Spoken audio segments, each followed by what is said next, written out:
Good morning दोस्तों, Victoria S में आपका स्वागत है।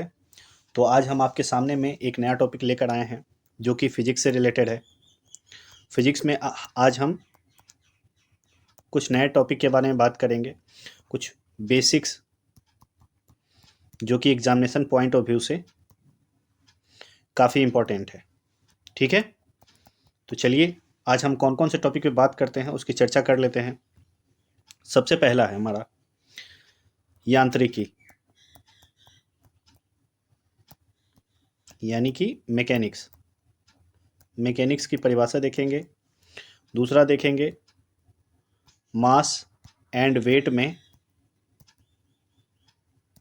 क्या डिफरेंस है। तीसरा हम देखेंगे लॉ ऑफ मोशन के बारे में। लॉ ऑफ मोशन के बाद हम लोग देखेंगे, चौथा टॉपिक हमारा होगा मोमेंटम क्या होता है and conservation of law of conservation of momentum क्या होता है। तो चलिए आज का सेशन स्टार्ट करते हैं। सबसे पहला टॉपिक है हमारा यांत्रिकी। ठीक है, मैकेनिक्स क्या होता है। मैकेनिक्स बेसिकली हम लोग इसमें यह समझने का प्रयास करते हैं कि किसी भी ऑब्जेक्ट पर अगर कोई भी ऑब्जेक्ट स्थिर अवस्था में है या फिर गति कर रहा है, उस पर अगर कोई फोर्स अप्लाई किया जाता है तो उसमें किस प्रकार के उसके व्यवहार में किस प्रकार का परिवर्तन होता है। तो चलिए इसकी परिभाषा भी देख लेते हैं। भौतिक विज्ञान की वह शाखा है जिसमें पिंडों पर बल लगाने, उन्हें विस्थापित करने पर उनके व्यवहार में होने वाले परिवर्तनों का अध्ययन है। ठीक है, बेसिकली मैकेनिक्स जो होता है वो दो टाइप के होते हैं। एक होता है क्लासिकल मैकेनिक्स और दूसरा होता है क्वांटम मैकेनिक्स। और ये हमारा क्लासिकल मैकेनिक्स भी जो होता है वो तीन टाइप के होते हैं। पहला होता है हमारा काइनेमैटिक्स, दूसरा होता है static and the third one is dynamic. ठीक है, इसके बारे में फिर कभी चर्चा करेंगे। नेक्स्ट आगे बढ़ते हैं हम लोग। नेक्स्ट है हमारा वेट। वेट क्या होता है। अक्सर ही देखा जाता है कि स्टूडेंट के मन में भार और द्रव्यमान को लेकर के काफ़ी कन्फ्यूज़न रहता है। आज हम कोशिश करेंगे कि आप लोगों का कन्फ्यूज़न दूर करने का। सबसे पहले हम बात कर लेते हैं मास की। ठीक है, मास क्या होता है। मास का मतलब होता है द्रव्यमान। द्रव्यमान होता क्या है। देखिए, सबसे पहले हम लोग देखेंगे कि जो द्रव्यमान होता है वो किसी न किसी पदार्थ का बना होता है। ठीक है, और जो पदार्थ होते हैं, पदार्थ यानी कि मैटर,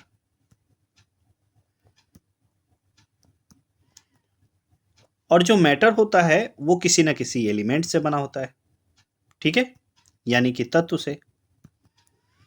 अब बात आती है उसकी परिभाषा को लेकर। देखिए, किसी भी वस्तु का द्रव्यमान कभी भी बदलता नहीं है, ये बात जान लीजिए।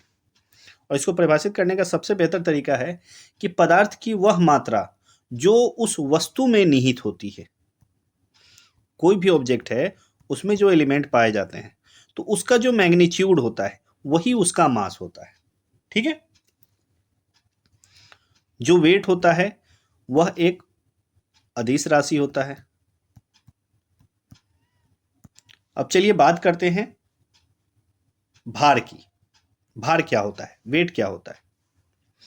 वेट जो होता है किसी भी वस्तु पर पृथ्वी द्वारा लगाया गया आकर्षण बल उस वस्तु का भार होता है। मान लीजिए ये हमारा अर्थ है और ये हमारा चंद्रमा है। इस अर्थ का अपना ग्रेविटेशनल फोर्स होता है। ठीक है, इस ग्रेविटेशनल फोर्स जिसे हम जी से डिनोट करते हैं 9.8, ये होता है गुरुत्वाकर्षण। जो एक एक्सेलरेशन, जो त्वरण लगता है ग्रेविटेशनल, उसे कहते हैं। तो जो मास होता है, मास पर लगने वाला गुरुत्वाकर्षण बल, लगने वाला गुरुत्वाकर्षण बल ही उसका भार होता है। ठीक है, जैसे चंद्रमा पे जो गुरुत्वाकर्षण, अगर मान लीजिए 1 kg का ऑब्जेक्ट है अर्थ पे, अगर उसे चंद्रमा पर ले जाया जाए, तो वो कितना हो जाएगा, उसका भार का 1/6 हो जाता है, वेट ऑफ अर्थ। ठीक है, चलिए नेक्स्ट क्वेश्चन की तरफ बढ़ते हैं हम। अगला है हमारा कि भार और द्रव्यमान में क्या अंतर होता है। तो भार देख लीजिए, जो पृथ्वी का आकर्षण बल है वह किसी पिंड पर जो पड़ता है वह उसका भार कहलाता है। वहीं द्रव्यमान किसी भी वस्तु का मैग्नीट्यूड यानी कि पदार्थ का जो परिमाण होता है वही उसका द्रव्यमान होता है, जो कंपोजिशन ऑफ एलिमेंट होते हैं।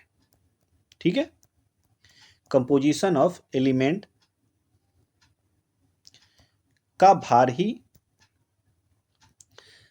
कंपोजिशन ऑफ एलिमेंट का जो मैग्नीट्यूड होता है वही होता है द्रव्यमान। वहीं भार एक मात्रक है जिसे न्यूटन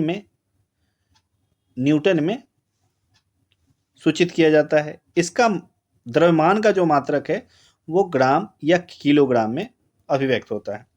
भार जो है एक सदिश राशि है, वहीं द्रव्यमान एक अदिश राशि है।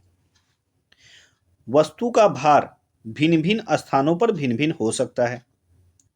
इक्वेटर पे अलग होगा और ध्रुवीय क्षेत्रों पर अलग होगा। वहीं अगर द्रव्यमान की बात की जाए तो किसी भी वस्तु का द्रव्यमान प्रत्येक स्थान पर स्थिर रहता है।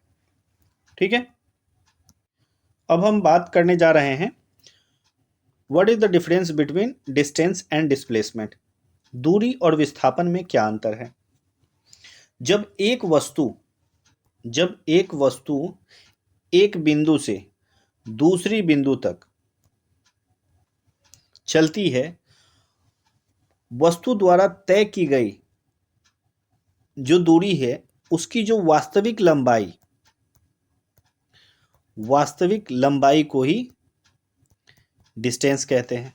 मान लीजिए आपका घर यहाँ पे है और आपका कोचिंग यहाँ पे है और आपने रास्ता चूज किया डिफरेंट पाथ, तो ये जो आपने रास्ता जो चूज किया उसकी जो वास्तविक लंबाई होगी वो डिस्टेंस होगी। ठीक है, अब बात करते हैं कि डिस्प्लेसमेंट क्या होगा। तो डिस्प्लेसमेंट जो होता है, जहां से आपने यात्रा प्रारंभ की और जहां इंस्टीट्यूट जाने के लिए जो यात्रा आपने प्रारंभ की, तो जो प्रारंभिक बिंदु है उसका जो अंतिम बिंदु तक जो एग्जैक्ट सीधी रेखा स्ट्रेट लाइन, ठीक है, जो स्ट्रेट मिलान होगी वही आपकी डिस्प्लेसमेंट होगी। ठीक है, यानी कि विस्थापन। देख लेते हैं क्या कह रहा है। प्रतिदिन किसी भाषा में दूरी और विस्थापन एक ही अर्थ में प्रयोग किए जाते हैं, परंतु भौतिकी में इन दोनों शब्दों के भिन्न भिन्न अर्थ होते हैं। जब एक वस्तु एक बिंदु से दूसरे बिंदु की ओर चलती है तो चली गई दूरी वस्तु द्वारा तय की गए अप्रत्यक्ष मार्ग की वास्तविक लंबाई होती है, जबकि विस्थापन प्रारंभिक और अंतिम स्थितियों के बीच सीधी रेखा मार्ग को बतलाता है। इसलिए गतिशील वस्तु द्वारा चली गई दूरी जो भी हो, वस्तु का विस्थापन सदैव वस्तु की प्रारंभिक और अंतिम स्थितियों के बीच सबसे कम दूरी को प्रदर्शित करता है। ठीक है, आगे कह रहा है कि जो चली गई दूरी में केवल परिणाम होता है, जबकि विस्थापन में परिणाम के साथ साथ दिशा भी होती है। स्पष्ट है कि दूरी एक अदिश राशि है जबकि विस्थापन एक सदिश राशि है। गतिशील वस्तु द्वारा चली गई दूरी शून्य नहीं हो सकती, परंतु वस्तु का अंतिम विस्थापन शून्य हो सकता है। किसी गतिशील वस्तु का विस्थापन शून्य तब होगा जब एक निश्चित दूरी चलने के बाद वस्तु अंततः अपने प्रारंभिक बिंदु पर वापस आ जाती है। आगे बढ़ते हैं। किसी भी वस्तु की चाल उसके द्वारा चली गई दूरी है। ठीक है, नेक्स्ट आ गया हमारा स्पीड। स्पीड का परिभाषा होता है क्या, आपको बता देते हैं। किसी भी वस्तु की चाल उसके द्वारा प्रति इकाई समय में चली गई दूरी होती है। चाल एक अदिश राशि है, इसका एसआई मात्रक मीटर प्रति सेकंड होता है। किसी वस्तु का वेग उसमें प्रति इकाई समय में उत्पन्न विस्थापन होता है। वेग बराबर हो गया डिस्टेंस अपॉन टाइम। चाल और वेग में अंतर होता है। चाल में केवल परिणाम होता है, उसमें कोई विशिष्ट दिशा नहीं होती है, जबकि वेलोसिटी में, वेग में परिमाण के साथ साथ दिशा भी होती है। अतः वेग एक सदिश राशि है। नेक्स्ट है हमारा एक्सेलरेशन। किसी भी वस्तु के त्वरण को समय के साथ उसके वेग में परिवर्तन की दर के रूप में परिभाषित किया जाता है। इसका फॉर्मूला होता है वेग में परिवर्तन v माइनस यू बराबर टी। इसे इस फॉर्म में भी लिखते हैं v बराबर यू प्लस ए टी। ठीक है, इसे याद रखिएगा। यदि वस्तु का प्रारंभिक वेग u हो तथा t समय के पश्चात अंतिम वेग v हो तो acceleration v minus you by T होगा। नेक्स्ट बढ़ते हैं। जो त्वरण होता है, त्वरण का जो मात्रक होता है वह मीटर प्रति सेकेंड स्क्वायर होता है। अब आ जाते हैं हम लोग न्यूटन के गति के नियम पे। आपने देखा होगा कि इस बार के बीपीएससी में एक क्वेश्चन पूछा गया था कि न्यूटन के गति को सर्वप्रथम किसने परिभाषित किया था। तो आपको बता दें, इसका थोड़ा सा हिस्टोरिकल बैकग्राउंड है। हिस्ट्री में सबसे पहले अरिस्टोटल ने मोशन को परिभाषित किया था। उसके बाद अरिस्टोटल में निहित खामियों को गैलीलियो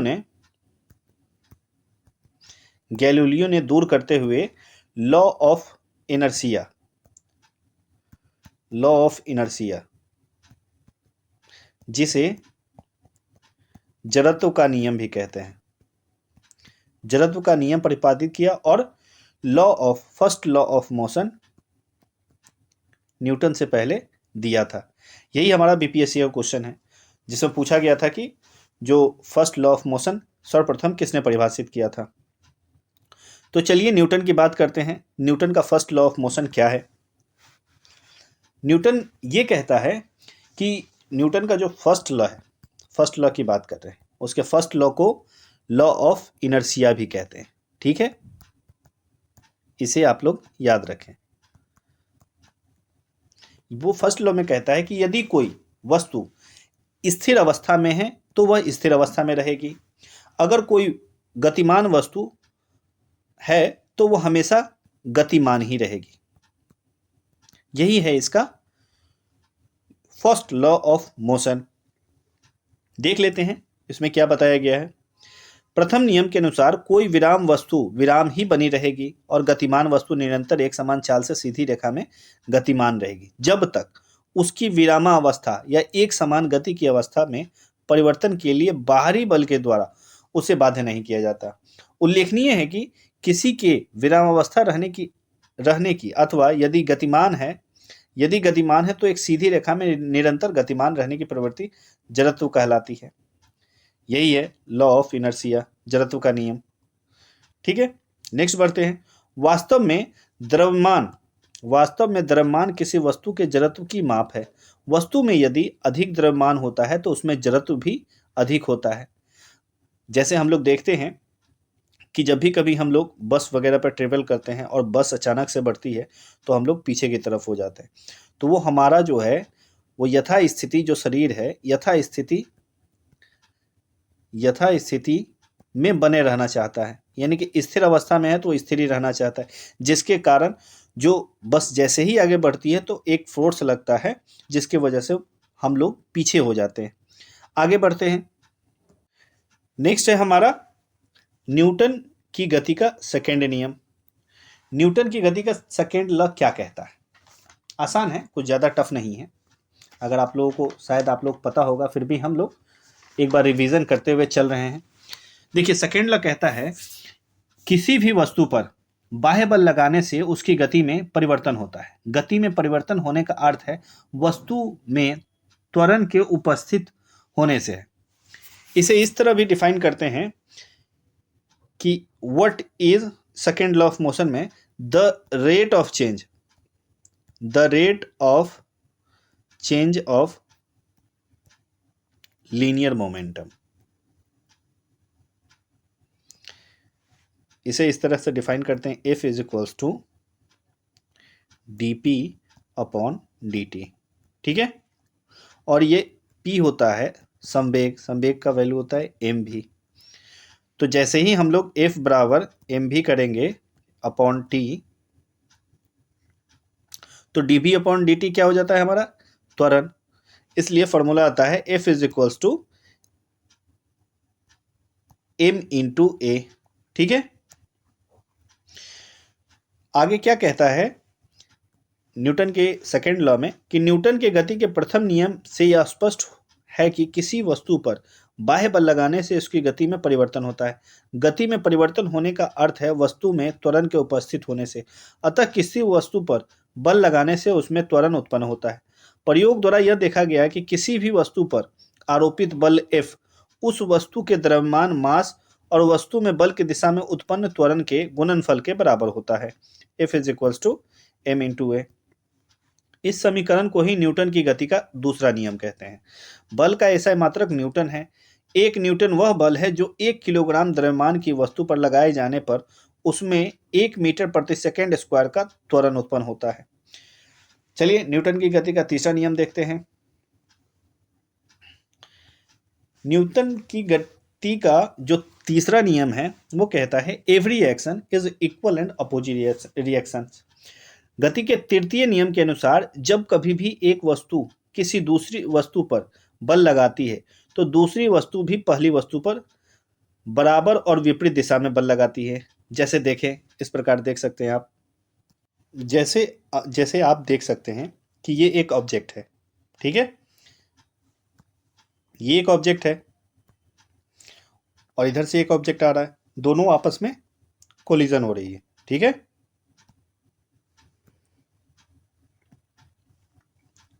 कोलिजन के उपरांत क्या हो रहा है, दोनों एक दूसरे पर बल लगा रहे हैं।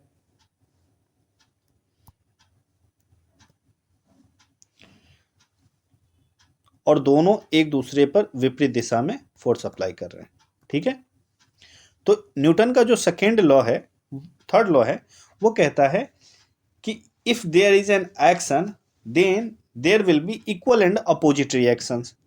ठीक है, तो चलिए आगे बढ़ते हैं। उसी प्रकार यहां कह रहा है कि पहली वस्तु द्वारा दूसरी वस्तु पर लगाए गए बल को क्रिया कहते हैं, वहीं दूसरी वस्तु द्वारा पहली वस्तु पर लगाए बल को प्रतिक्रिया कहते हैं। क्रिया और प्रतिक्रिया के परिणाम बराबर तथा दिशा में एक दूसरे के विपरीत होते हैं। अतः न्यूटन का तृतीय नियम को क्रिया प्रतिक्रिया का नियम कहते हैं। ठीक है, अब स्टार्ट करते हैं कि संवेग क्या होता है। तो संवेग क्या होता है, किसी वस्तु के संवेग को उस वस्तु के द्रव्यमान और वेग के गुणनफल के रूप में परिभाषित किया जाता है। इसका फॉर्मूला होता है P is equals to mass into mass into velocity. ठीक है, नेक्स्ट आगे बढ़ते हैं। अब देखिए, संवेग एक सदिश राशि है जिसकी दिशा वेग की दिशा में ही होती है। प्रत्येक गतिमान वस्तु में संवेग होता है। जैसे मान लीजिए ये दो कोई ऑब्जेक्ट है 500 kg का, ये भी है 500 kg का। अब ये 10 मीटर प्रति सेकेंड, ये भी 10 मीटर प्रति सेकेंड के रफ्तार से जा रही है और सामने कोई लड़का खड़ा है और ये जब इससे टकराएगी तो क्या होगा, जिस मोमेंटम से टकराएगी उस मोमेंटम से इस पे रिएक्शन आएगा। सिमिलरली अगर बात करें कि कोई ऑब्जेक्ट 50 kg का है और दूसरा ऑब्जेक्ट 5 kg का है और यह 10 मीटर प्रति सेकेंड की रफ्तार से चल रही है और यह 5 मीटर प्रति सेकेंड की रफ्तार से चल रही है, तो इसका क्या मान हो जाएगा 250 और इसका मान हो जाएगा 250 किलोग्राम मीटर पर सेकेंड। ठीक है, और ये है 5 kg तो इसका मान हो जाएगा 50 किलोग्राम मीटर प्रति सेकेंड। तो इसमें क्या होगा कि जब ये इस मोमेंटम से किसी भी ऑब्जेक्ट से या पर्सन से टकराएगी तो इसमें क्या होगा, इसमें कम मोमेंटम होगा। कम मोमेंटम होगा तो उसे कम झटके लगेंगे, कम नुकसान होगा। वहीं अगर ये ऑब्जेक्ट अगर किसी शख्स से टकरा जाता है तो उस पर ज़्यादा नुकसान होगा। चलिए नेक्स्ट आगे बढ़ते हैं। अब संवेग में परिवर्तन, आपको न्यूटन के सेकेंड लॉ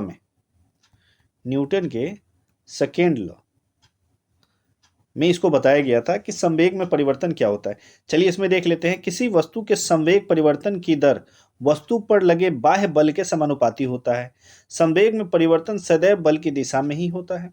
यह न्यूटन के गति का द्वितीय नियम का एक अन्य रूप है। स्पष्ट है बल क्या होता है, the rate of change of momentum. The rate of change of momentum is equals to m into A. ठीक है, यदि किसी मास द्रव्यमान की वस्तु का प्रारंभिक वेग u हो तो इसका प्रारंभिक संवेग क्या होगा, मास इंटू वेलोसिटी। t समय तक इस वस्तु पर फोर्स के कार्य करने पर इसका अंतिम वेग v हो जाता है, अतः वस्तु का अंतिम संवेग mv होता है। नेक्स्ट आगे बढ़ते हैं।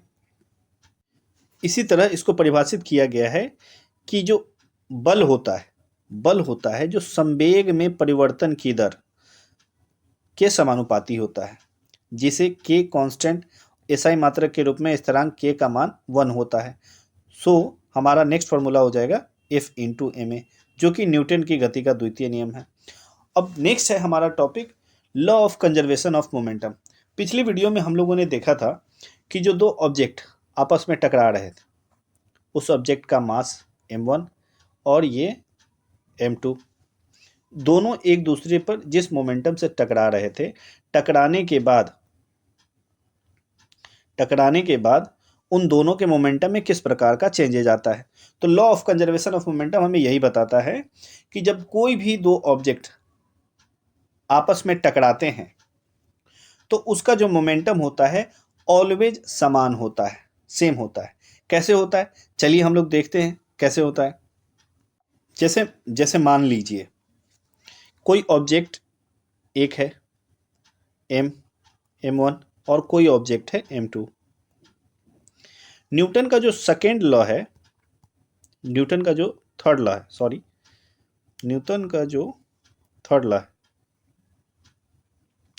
थर्ड लॉ कहता है कि जब भी कोई दो ऑब्जेक्ट आपस में टकराती हैं तो उस पे जो लगने वाला जो बल होता है, फोर्स होता है, वो इक्वल एंड अपोजिट होता है, विपरीत दिशा में होता है। तो इस आधार पर देखें, कोई मास m1 है और कोई मास m2 है, ये v2 गति से और ये v1 गति से आपस में टकराती है। टकराने के बाद क्या होगी, ये फिर विपरीत दिशा में जाएगी, ये u2 हो जाएगा, ये u1 हो जाएगा। तो चलिए फॉर्मूला से देखते हैं कि law of conservation of momentum क्या कहता है। अब इन दोनों के कोलिजन के कारण जो एक्सेलरेशन उत्पन्न होगा वो a1 हो जाएगा और ये एक्सेलरेशन a2, त्वरण a2 हो जाएगा। तो उस आधार पर देखते हैं कि F इज इक्वल्स टू क्या होता है, m into A. M A का क्या फॉर्मूला होता है, change v1 minus u1 upon t। वहीं F1 F2 का होगा m into v2 minus u2 upon t। अब इन दोनों को थर्ड लॉ ऑफ मोशन के अनुसार इक्वेट करेंगे। इक्वेट करने पर क्या होता है, यहाँ पर एक चीज़ देखिएगा, जो कोलिजन हो रहा है वो कोलिजन एक समान समय में हो रहा है, इक्वल टाइम में रिएक्शन कर रहे हैं। तो T1 is equals to T2 के बराबर हो जाएगा। सो हमारा जो फॉर्मूला है m v1 minus u1 m v2 minus u2। ठीक है, इससे क्या हो जाएगा, m v1 minus m u1 m v2 minus, ये यहाँ पहले से माइनस था तो minus m v2 plus M V U two. अब देखिए ये माइनस है, उस साइड चला जाएगा तो क्या हो जाएगा, plus M V one plus M V two, इधर हो जाएगा M U one plus M U two. ठीक है, तो हमारा जो फॉर्मूला निकल के आता है वो एग्जैक्टली आता है M V one plus M V two और M U one plus M U to.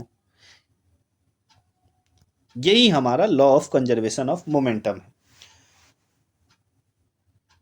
देख लेते हैं इसमें क्या दे रखा है।